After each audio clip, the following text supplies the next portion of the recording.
ओम श्री लक्ष्मी नारायण जी नमः। सुख सागर 12वां सकंद पहला अध्याय। कलयुग के मनुष्यों और राजाओं का हाल कहना, तक्षक सांप का राजा परीक्षित को काटना और मार्कंडेय ऋषिवर की कथा। शुकदेव जी का कलयुग के राजाओं का हाल परीक्षित से वर्णन करना।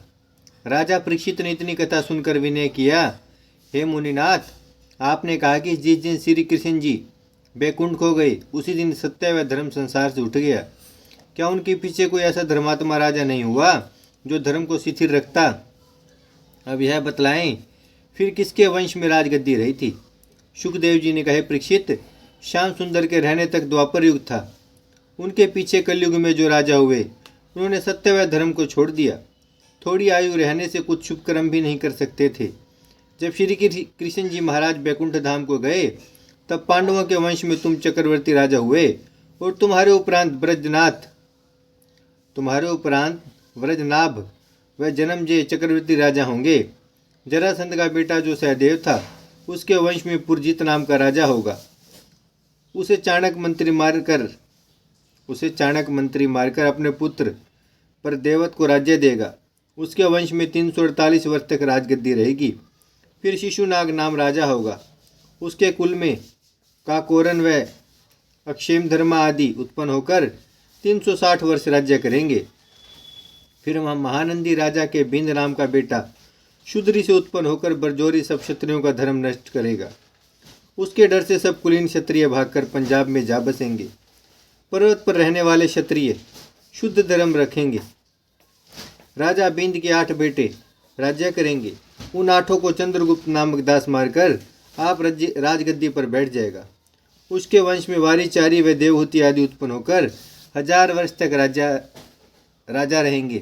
फिर देवहूति का मंत्री कणव अपने राजा को स्त्री के विषय में फंसे रहने से मारकर आप राज्य करेगा। उसी कुल में वसुदेव बहुमित्र और नारायण आदि उत्पन्न होंगे। उनके वंश में 345 वर्ष तक राज्य रहेगा। फिर कनल नामक शूद्र नारायण राजा को मारकर आप राजगद्दी पर बैठ जाएगा। उसके वंश में कृष्ण व पूर्णमासी आदि उत्पन्न होकर 30 पीढ़ी 850 वर्ष तक राज्य करेंगे। फिर उभरती शहर के रहने वाले 7 अहीर राजा होंगे। उन्हें मारने के उपरांत काओं का राज्य होगा। उनके पीछे 14 पीढ़ी तक मुसलमान राजा होकर बादशाह कहलावेंगे। 1099 वर्ष उनका राज्य रहेगा। मुसलमानों को जीतकर 10 पीढ़ी गोरंड राज्य करेंगे। उनके पीछे 11 पीढ़ी 99 वर्ष तक मोन का राज्य होगा। इतने लोग कलयुग में नामी राजा होकर फिर अहीर, शूद्र और म्लेच्छ राजा होंगे।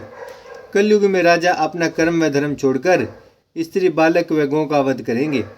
दूसरे का धन, स्त्री व पृथ्वी बरजोरी छीनकर काम, क्रोध, लोभ अधिक रखेंगे। उनकी दशा देखकर प्रजा लोग अपने कर्म व धर्म से न रहकर बहुत पाप करेंगे।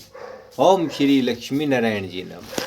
भजमन नारायण नारायण नारायण, श्रीमन नारायण नारायण नारायण, लक्ष्मी नारायण नारायण नारायण, सत्यनारायण नारायण नारायण, सत्यनारायण नारायण नारायण, भजमन नारायण, श्रीमन नारायण, लक्ष्मी नारायण, सत्यनारायण, भजमन नारायण नारायण नारायण।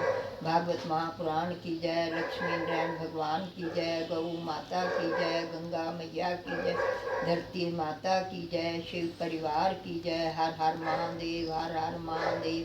परम पिता शिव परमात्मा, नमः शिवाय, नमः शिवाय।